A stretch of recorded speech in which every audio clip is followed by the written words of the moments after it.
کیا اختر مینگل نے یہ کہا کہ جو مارے گئے ہیں لوگ میں ان کے ساتھ ہوں، میں اس ارزاں خون کو ارزاں نہیں سمجھتا؟ یہ تو نہیں کہا نا۔ اس کے پیچھے اصل سوچ یہ ہے کہ ایک پاپولر سیاست کی طرف جایا جائے۔ لوگ اب سمجھ بیٹھے ہیں کہ جس طرح عمران خان نے ایک پاپولر سیاست کی ہے، دس از دا وے، دس از ناٹ دا وے۔ اگر یہ ماضی میں جا کے اپنے والد کی سیاست کو دیکھیں، دس از ناٹ دا وے۔ یہ استعفیٰ قبول تو نہیں ہوا اور استعفیٰ قبول نہیں ہوگا، اور اسی طرح یہ استعفیٰ دے کے بیٹھے رہیں گے اور کہیں گے جی دیکھیں میں نے تو استعفیٰ دے دیا، اب یہ منظور نہیں کر رہے، اب میں تو یہ، اور وہ اسی طرح معاملہ چلتا رہے گا۔ یہ ماضی کی طرح آج بھی بلوچوں کو کیش کروائیں گے، اس طرف جا کے بھی اور اس طرف جا کے بھی۔ چائنا یہ کہتا ہے کہ آپ اپنی چیزیں سیٹ نہیں کر رہے، وہ ہماری کیپیسٹی نہیں تھی یا جو بھی تھا، اب آگے ہو رہی ہیں۔ فیصل بوڈا کا بیان بھی آ گیا کہ دیکھیں جی اب تو اپنے سے انہوں نے شروع کیا تو اب اس کو کوئی روک نہیں سکتا ترقی کو، تو اس کا مطلب یہ ہے کہ اب سیٹل ہونا شروع ہوئی ہیں، پہلے نہیں ہو سکی تھی۔ سعودی عربیہ کے تحفظات ہیں، کچھ پرانے طرز کے تحفظات ہیں، یو اے ای سعودی عرب کے ساتھ چلتا ہے، اس کو دیکھ کے چلتا ہے۔ اب یہ ہوا ہے کہ انہوں نے جا کے ایک دو جگہوں پہ جا کے یقین دہانیاں کرائی ہیں خود، اور کچھ یہ جو نظر آ رہا ہے فیض حمید کی گرفتاری اور باقی چیزیں اور چیزیں آگے چلنا، اب وہاں سے یہ تھوڑا آج جس طرح سے وزیر خزانہ نے کہا ہے تو ان ملکوں نے اب فون کرنا ہے، یقین دہانی کرانی آئی ایم ایف کو ڈائریکٹ کہ ہاں جی ہم ان کا قرضہ ہے وہ اس میں توسیع کر رہے ہیں۔ آئی ایم ایف جو ہے وہ اپنی شرائط کو اس دفعہ بڑی سختی سے بنوا رہا ہے۔ مہنگائی میں کمی جو ہے وہ ظاہر ہے، وہ ہمارے ہاں کچھ سیزنل بھی ہوتی ہیں، کچھ چیزیں سستی ہو جاتی ہیں، کچھ فصل آ جاتی ہے کسی چیز کی، ورنہ مہنگائی میں کمی کا کوئی اقدام نہیں کیا گیا۔ اگر آپ کہتے ہیں کہ یہ سنگل ڈیجٹ پہ آ گئی ہے، چلیں مان لیتے ہیں سنگل ڈیجٹ پہ مہنگائی آ گئی ہے، کیا کیا ہے آپ نے؟ مہنگائی تو اصل میں صوبائی حکومت روکتی ہے، روکنے کی والا جو ایلیمنٹ ہوتا ہے وہ صوبائی حکومت کا ہوتا ہے۔ صوبائی حکومت نے کیا کیا، آپ کو نظر آتا ہے کہیں؟ میں آج ناظرین بات کر رہا ہوں، یہ اختر مینگل نے استعفیٰ دیا ہے قومی اسمبلی کی سیٹ سے، تو یہ بڑا واقعہ ہے کہ کوئی بھی ایم این اے استعفیٰ کیوں دیتا ہے اپنی سیٹ سے، اور بڑا مشکل کام ہے۔ تو یہ کیوں دیا ہے، اس کے پیچھے بیک گراؤنڈ کیا ہے، اختر مینگل کیا چاہتے ہیں، تو ایک تو اس پہ بات کرتے ہیں، اور دوسرا یہ کہ معیشت کے کیا حالات ہیں، معاہدہ آئی ایم ایف کے ساتھ کیوں نہیں ہو پا رہا، ابھی تک آئی ایم ایف ہمارے ساتھ معاہدہ کیوں نہیں کر رہی، تو یہ دو میجر ایشوز ہیں۔ تو سب سے پہلے تو Akhtar Mengal Balochistan national party Mengal group کے سربراہ ہیں، اور وہ قومی اسمبلی میں پچھلا الیکشن جیت کے آئے۔ مولانا فضل الرحمان کی طرح اور بہت سے اور لوگوں کی طرح ان کو بھی شکایت رہی دھاندلی کے حوالے سے، اور ان کا یہ کہنا تھا کہ انہیں سیٹیں ہرائی گئی ہیں۔ تو خیر وہ ایک خود تو آ گئے اسمبلی میں اور بیٹھ گئے، اور پھر یہاں پہ کوئی بہت زیادہ ایکٹیو تو ہوتے نہیں ہیں، کبھی کبھار اسمبلی میں اٹھ کے وہ ایک سپیچ کرتے ہیں۔ ان کا ایک خاص بیک گراؤنڈ ہے، ان کے والد عطا اللہ مینگل کے حوالے سے، اور ان کی پارٹی کا ایک سٹینس ہے، تو اس پر کوئی بہت زیادہ کوریج بھی انہیں نہیں دی جاتی، میڈیا میں روکا ہی جاتا ہے، کیونکہ وہ کوئی بہت بعض اوقات، اکثر اوقات نہیں، بعض اوقات وہ بڑی ہٹ کے بات کر جاتے ہیں، اداروں پہ بات کرتے ہیں۔ اچھا، عطا اللہ مینگل جو ان کے والد تھے وہ ایک مطلب انہی میں لوگوں میں سے تھے، اگر یاد کریں آپ تو عطا اللہ مری تھے، اکبر بگٹی تھے، پھر یہ عطا اللہ مری کہہ دیا، خدا بخش مری تھے، عطا اللہ مینگل تھے، اکبر بگٹی تھے، یہ بڑے سردار تھے اور یہ بڑے سردار ہیں۔ انہوں نے بڑا، ان کا ایک آپس میں الائنس بھی رہا، اختلاف بھی رہا، ان کا بڑا اثر رسوخ رہا۔ پھر سردار ہونے کے باوجود، بڑے سردار ہونے کے باوجود، سرداری کا مطلب یہ ہوتا ہے کہ بڑے بڑے ٹرائب اور بڑی بڑی زمینیں زیر تسلط ہوتی ہیں ان کے، اور وہ زمینیں وسائل ہیں اس ملک کے، اور وہ ان کے زیر تسلط ہوتے ہیں، لوگ ان کے زیر تسلط ہوتے ہیں۔ میں نے پہلے بھی کہا وہ لوگ نہیں ہوتے، وہ بھیڑ بکریاں ہوتی ہیں۔ تو یہ سردار تھے، وہاں کے سردار ہیں ابھی اختر مینگل صاحب، والد صاحب کے بعد یہ اپنے والد صاحب کے بعد یہ سردار بنے ہوئے ہیں، تو ان کا بڑا ہولڈ رہا ہے اور ملکی سیاست میں بھی بڑا ہولڈ رہا ہے، اور یہ بڑے جو چاہتے تھے اس طرف کو سیاست کو موڑنا وہ موڑ بھی لیتے تھے۔ تو کبھی حکومت سے ناراض ہو جانا بلوچوں کے حامی بن کے، اور کبھی حکومت بنا لینا بلوچوں کی فلاح کی خاطر۔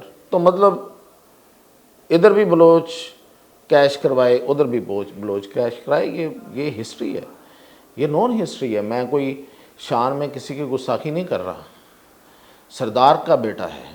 جب خود وزیر اعلیٰ تھے اختر مینگل تو کہانیاں مشہور ہیں کہ دبئی جایا کرتے تھے روزانہ جہاز پہ، اور اپنے کوئی شوق تھے ان کے، کوئی تاش واش کیا ہوتی ہے وہ، اس کو شاید جوا بھی کہتے ہیں، وہ کھیلتے تھے، روزانہ جاتے تھے، یہ مشہور ہے۔ تو سردار لوگ ہیں، لیکن دیکھیں جتنا بندہ مضبوط ہوتا ہے، جتنا دولت مند ہوتا ہے، اتنا کمزور بھی ہوتا ہے۔ تو یہ خاطر جمع رکھیں، یہ جو استعفیٰ آیا ہے ٹھیک ہے، انہوں نے بڑا وہاں پہ کھڑے ہو کے ابھی اسمبلی میں بھی اور اسمبلی کے باہر بھی انہوں نے کہا ہے کہ یہ واقعہ ہو گیا اور اس پہ کسی کو بلایا نہیں گیا، کسی کو بٹھایا نہیں گیا، کسی کو سنا نہیں گیا، اور بڑی ایک لائن انہوں نے بولی کہ میں اندھوں کے شہر میں آئینے بیچتا ہوں۔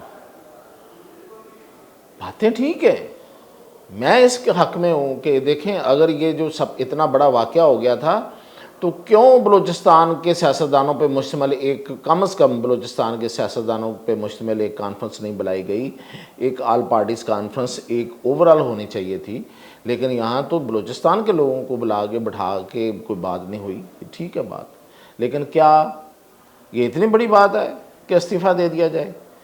کیا اختر مینگل نے یہ کہا کہ جو مارے گئے ہیں لوگ میں ان کے ساتھ ہوں، میں اس ارزاں خون کو ارزاں نہیں سمجھتا؟ یہ تو نہیں کہا نا۔ تو انہوں نے بیسیکلی ہوا کیا ہے اس کے پیچھے، اب میں بتاتا ہوں۔ اس کے پیچھے اصل سوچ یہ ہے کہ ایک پاپولر سیاست کی طرف جایا جائے۔ لوگ اب سمجھ بیٹھے ہیں کہ جس طرح عمران خان نے ایک پاپولر سیاست کی ہے، دس از دا وے، دس از ناٹ دا وے۔ اگر یہ ماضی میں جا کے اپنے والد کی سیاست کو دیکھیں، دس از ناٹ دا وے۔ انہوں نے ایسے ایسے کھیلا ہے، یہ بھی خیر ایسے ایسے کھیلتے ہیں، لیکن اس وقت ان کا استعفیٰ دینے کا جو مقصد ہے وہ یہی ہے کہ میں وہ جو مہرنگ بلوچ اور یہ اور وہ اور اس طرح کی ایک پاپولر موومنٹ ہے وہاں پہ، میں اس کے ساتھ چلا جاؤں اور میں بھی پاپولر ہو جاؤں۔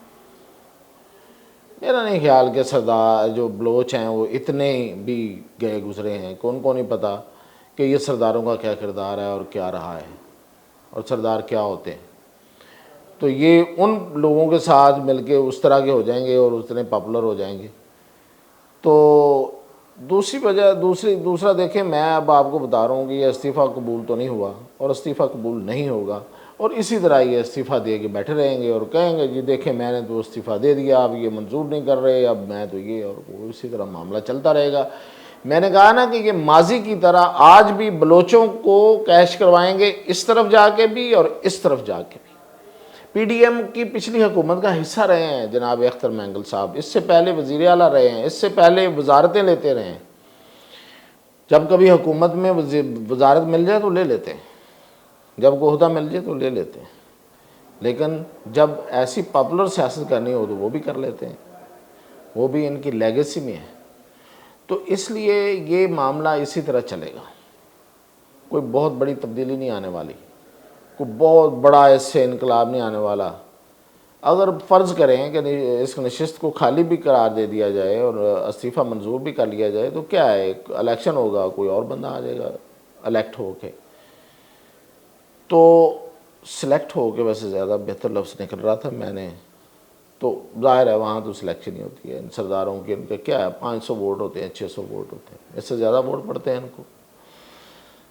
تو یہ ہے ٹوٹل اصل حقیقت۔ اس میں آپ اسمبلی میں کھیلیں یا اسمبلی کے باہر کھیلیں، تو بات تو آپ نے اپنے ہی مفاد کی کرنی ہے۔ تو کسی کے مفاد کی، کسی عام بلوچ کے مفاد کی بات آپ نے کرنی ہو تو آپ اپنے قبیلے سے شروع کریں، آپ اپنے قبیلے کو لوگوں کو ایمپاور کریں، آپ کے اپنے قبیلے کے لوگوں کو تعلیم اور صحت دیں، وہاں سے شروع کریں نا۔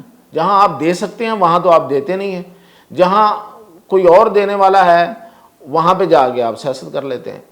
تو اب یہ ان کو مبارک ہو یہ سیاست۔ تو یہ تو ہے اصل کہانی ہے اس کے پیچھے، کہ یہ اسی طرح ہی چلتا رہے گا۔ یہ ایک پاپولر ویو کے ساتھ جانے کی ایک کوشش کی گئی ہے، جو کہ آج کل ایک فیشن ہے۔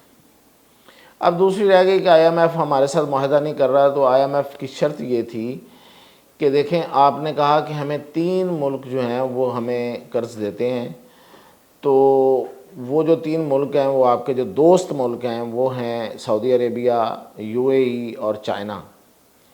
تو انہوں نے جو آپ کو قرض دیا تھا کم از کم جو دیے پہلے سے دیا ہوا ہے، کیا وہ رول اوور کر رہے ہیں، یعنی کہ وہ دوبارہ اس کو قرض کی صورت میں آپ کو آگے اس کو ایکسٹینڈ کر رہے ہیں یا نہیں کر رہے ہیں، اس میں توسیع کر رہے ہیں، یا وہ واپس مانگنے کی بات کر لیں گے جو آپ کے پاس پڑے ہوئے ہیں ان کے، کیونکہ ان کی ایک خاص مدت ہوتی ہے ہر قرض کی۔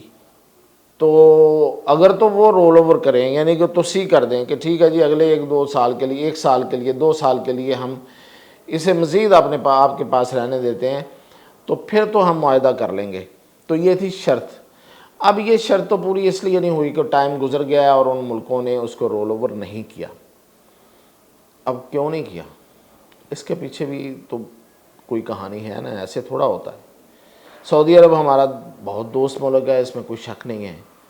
یو اے ای کے ساتھ ہمارے تعلقات پہ بھی کوئی شک نہیں ہے کسی کو۔ چائنا تو شک سے بالکل ہی بالا تر ہے، لیکن اس کی وجوہات ہیں۔ دیکھیں چائنا یہ کہتا ہے کہ آپ اپنی چیزیں سیٹ نہیں کر رہے، اور نہیں کی ہم نے، وہ ہماری کیپیسٹی نہیں تھی یا جو بھی تھا، اب آگے ہو رہی ہیں۔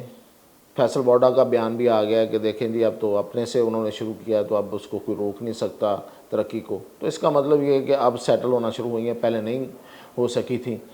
وہ جو بھی ایشو، اس کو جو نام دیں، کیپیسٹی کا نام دیں، جو بھی دیں، نہیں ہو سکی تھی نا، تو وہ تو یہی چاہتے ہیں۔ ریزنز تو ان کو پتہ ہوں یا ہم تھوڑا بہت جان لیتے ہیں۔ سعودی عربیہ کے تحفظات ہیں، کچھ بہت پرانے طرز کے تحفظات ہیں، کچھ زیادہ پیدا ہو گئے ہیں ان دنوں، اب وہ دور کرتے ہیں کہ نہیں کرتے ہیں، ان کا ذکر اب کیا کیا جائے، 2 طرفہ تعلقات ہیں۔ یو اے ای سعودی عرب کے ساتھ چلتا ہے، اس کو دیکھ کے چلتا ہے زیادہ تر۔ تو اب یہ ہوا ہے کہ انہوں نے جا کے 1-2 جگہوں پہ جا کے یقین دہانیاں کرائی ہیں خود، اور کچھ یہ جو نظر آ رہا ہے فیض حمید کی گرفتاری اور باقی چیزیں اور چیزیں آگے چلنا، تو اب وہاں سے یہ تھوڑا آج جس طرح سے وزیر خزانہ نے کہا ہے، ظاہر ہے ایسے تو نہیں کہہ دیا انہوں نے آ کے، تو ان ملکوں نے اب فون کرنا ہے، یقین دہانی کرانی ہے آئی ایم ایف کو ڈائریکٹ کہ ہاں جی ہم ان کا جو قرضہ ہے وہ اس میں توسیع کر رہے ہیں۔ اب وزیر خزانہ نے ایک بات بڑی کام کی اس نے کہا ہمیں آئی ایم ایف سے پیسے نہیں چاہیے، ہمیں معاہدہ چاہیے۔ اور اصل میں معاہدے کی ہی ضرورت ہے نا۔ ہماری جو معاشی جس طرح سے گراوٹ پوری دنیا کے سامنے ہے، اس کو اگر کسی نے گارنٹی کرنا ہے تو وہ آئی ایم ایف ہی ایک ادارہ ہے، وہی گارنٹی کر سکتا ہے۔ وہ گارنٹی کر دے گا، یعنی کہ معاہدہ ہو جائے گا، وہ گارنٹی آ جائے گی، پھر ہمیں شاید اس کے پیسوں کی ضرورت نہیں ہے، ہمیں پھر باقی جگہوں سے لون ملنا شروع ہو جائیں گے، کام چلنا شروع ہو جائے گا۔ تو بیسیکلی اس چیز کی ضرورت ہے۔ اور یہ جو ٹائٹن کیا گیا ہے ود ان دا کنٹری، جو تاجروں کی بھی اتنا شور شرابہ ہے اور باقی عام عوام کا بھی ہے کہ یہ جو ٹیکس پہ ٹیکس اور فلاں ٹیکس اور فلاں ٹیکس، تو یہ بھی بیسیکلی تو آئی ایم ایف کی ہی شرائط ہیں، اور آئی ایم ایف جو ہے وہ اپنی شرائط کو اس دفعہ بڑی سختی سے منوا رہا ہے۔ تو یہی وجہ ہے کہ آج تاجروں کو سفید چٹا انکار کر دیا گیا ہے کہ جو بھی ہم ٹیکس لگا رہے ہیں اس میں کوئی رعایت نہیں ہوگی۔ ہاں ایک بات انہوں نے کلیئر کر دی ہے کہ ود ہولڈنگ ٹیکس میں اضافہ نہیں کیا جا رہا، کوئی اور نیا ٹیکس نہیں لگ رہا، کوئی ضمنی بجٹ نہیں آ رہا۔ یہ انہوں نے مطلب اس کا مطلب یہ ہے، ضمنی بجٹ کا نام تو نہیں لیا، اسی کا نام ضمنی بجٹ کہا جا رہا تھا کہ نئے ٹیکس لگ رہے ہیں، ود ہولڈنگ ٹیکس لگ رہا ہے تو وہ شاید ضمنی بجٹ کہلائے گا، تو انہوں نے کہا کہ یہ ہم نہیں کر رہے۔ تو یہ صورتحال اس وقت معیشت کی ہے۔ تو اگر تو دیکھیں آپ مہنگائی کی بات کرتے ہیں تو مہنگائی میں کمی جو ہے وہ ظاہر ہے وہ ہمارے ہاں کچھ سیزنل بھی ہوتی ہیں، کچھ چیزیں سستی ہو جاتی ہیں، کچھ فصل آ جاتی ہے کسی چیز کی، ورنہ مہنگائی میں کمی کا کوئی اقدام نہیں کیا گیا۔ اگر آپ کہتے ہیں کہ یہ سنگل ڈیجٹ پہ آ گئی ہے، چلیں مان لیتے ہیں سنگل ڈیجٹ پہ مہنگائی آ گئی ہے، کیا ہے آپ نے؟ کیا جو مرغی ہے اس کی فیڈ کے اوپر لگایا گیا ٹیکس واپس کیا آپ نے؟ تو اس لیے تو چکن کی قیمت آپ کو کیا مل رہی ہے بازار میں، اور کم ہی نہیں ہو رہی۔ اور کیا آپ نے جو امپورٹ ہے اس پہ جو بنا دیکھے ٹیکس لگا دیا ہے کہ بھئی ٹماٹر بھی تو امپورٹ ہی ہوتے ہیں نا، اگر آپ کو ضرورت پڑی ہے افغانستان سے یا ایران سے، یا پیاز آپ کو انڈیا سے جب ضرورت پڑتی ہے آپ دیتے ہیں، آپ دیتے بھی ہیں، آپ لیتے بھی ہیں۔ تو یہ تو فرق رکھ لیتے نا کہ بھئی ان آئٹمز پہ جو ہے نا وہ نہیں ٹیکس ہوگا، ان پہ بھی ٹیکس لگا دیا۔ اب جب بھی آپ کو پیاز کی ضرورت پڑے گی یا ٹماٹر کی ضرورت پڑے گی تو وہ آپ کو منگوانا پڑے گا، اس پہ ٹیکس لگے گا، مہنگا ہو جائے گا، مہنگائی ہو جائے گی، سادہ سی بات۔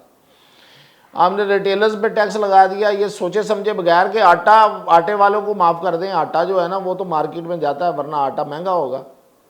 تو کہاں گئی وہ مہم جو مریم نواز چلا رہی تھیں سستے آٹے کی؟ اگر وہ ٹیکس ہی لگے گا تو سستا آٹا آپ کسی کی گردن سے دبا کے کتنا بھی دبا لیں گے، وہ جو فلور مل ایسوسی ایشن والے ہیں وہ کتنا کم کر دیں گے بھائی، اپنی جیب سے تو دینے سے رہے۔ تو یہ اقدام کوئی نہیں ہے۔ پھر باقی رہ گیا کہ آپ جو مصنوعی ہوتی ہے مہنگائی اس کے خلاف کسی نے کیا کیا ہے، صوبائی حکومتوں کے کیا اقدامات ہیں؟ مہنگائی تو اصل میں صوبائی حکومت روکتی ہے، روکنے کی والا جو ایلیمنٹ ہوتا ہے وہ صوبائی حکومت کا ہوتا ہے۔ صوبائی حکومت نے کیا کیا آپ کو نظر آتا ہے کہیں پہ ناجائز منافع خوری کو روکتے ہوئے کوئی حکومتی ادارہ کہیں نظر آتا ہے آپ کو؟ کہیں پہ کوئی ایکشن نظر آتا ہے؟ ایک جا کے وہی روٹین والی ایک لسٹ لگا دیتے ہیں، وہ لسٹ ایک سائڈ پہ لگا کے کچھ آئٹم اس کے نیچے رکھ دیتا ہے دکاندار کا، اچھا جی یہ خراب والی جو بھی ہوتی ہیں سب سٹینڈرڈ، یہ ڈی سی ریٹ پہ بکیں گی، باقی بھی وہ اپنی مرضی سے بیچتا ہے۔ ایسا کچھ ہوا ہے کیا؟ جو مڈل مین ہے اس کو آج تک ہم کوئی فارمولا ایوالو نہیں کر سکے کہ جو آڑتی ہے وہ جو چیزیں روکتا ہے، جو اجناس روکتا ہے اور پھر اس کے نتیجے میں مہنگائی ہوتی ہے، اس کو ہم نے کیسے قابو کرنا ہے؟ آج تک نہیں ہو سکا۔ کسان تو بیچارہ وہی 200 روپیہ لیتا ہے، 200 روپیہ 300 روپیہ حاصل کرتا ہے، یہاں پہ آگے مڈل مین جو ہے وہ مزید 300 روپیہ اس میں ایڈ کر دیتا ہے، اور آگے جا کے جو عام آدمی ہے جو خریدار ہے وہ پس جاتا ہے۔ موجیں جو ہے مڈل مین کر رہا ہوتا ہے، کسان کو بھی کوئی فائدہ نہیں ہوا۔ کسان کی طرف توجہ دی نہیں ہے آپ نے۔ کسان کارڈ پتہ نہیں جب آئے گا وہ بھی دیکھ لیں گے، گندم اس کی خریدی نہیں گئی، اس کی جیب میں پیسہ ہی نہیں ہے۔ اس وقت جو چاول کی صورتحال ہے، چاول جو ہے وہ اس دفعہ مارکیٹ میں بہت کم ہے جو فصل آئی ہے، اس لیے کہ وہ اس کی فصل کو کیڑا پڑ گیا، اس کی فصل کو مختلف قسم کی بیماریاں لگ گئیں۔ اور حکومت کے جو ادارے ہوتے ہیں ان چیزوں کے لیے، جو زراعت کے لیے، وہ کہاں بیٹھے ہوئے ہیں؟ انہوں نے کیا کیا ہے؟ حافظ آباد سب سے بڑا جو چاول پروڈیوسنگ ایریا ہے، وہاں کے کسانوں سے میری بات ہوئی ہے، وہ یہ کہتے ہیں کہ جی اس دفعہ ہماری فصل کا ستیہ ناش ہو گیا اور ہمارا جو پروڈکشن ہے پر ایکڑ وہ بہت کم ہوئی ہے۔ پچھلا چاول پڑا ہوا ہے وہ مارکیٹ میں آگے بیکے گا، لیکن یہ ہے کہ اس سے اگلے سال پھر کیا ہوگا؟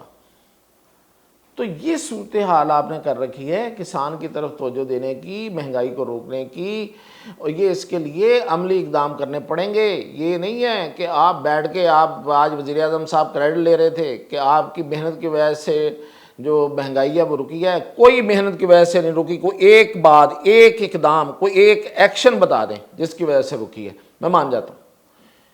کوئی ایک ایکشن نہیں ہے حکومت کا اس مہنگائی کو روکنے میں۔ تو یہ آج تک کی صورتحال تھی۔ انشاءاللہ آپ کو پھر اس پہ اور اس کے علاوہ سیاست اور باقی چیزوں پہ اپڈیٹ کرتے رہیں۔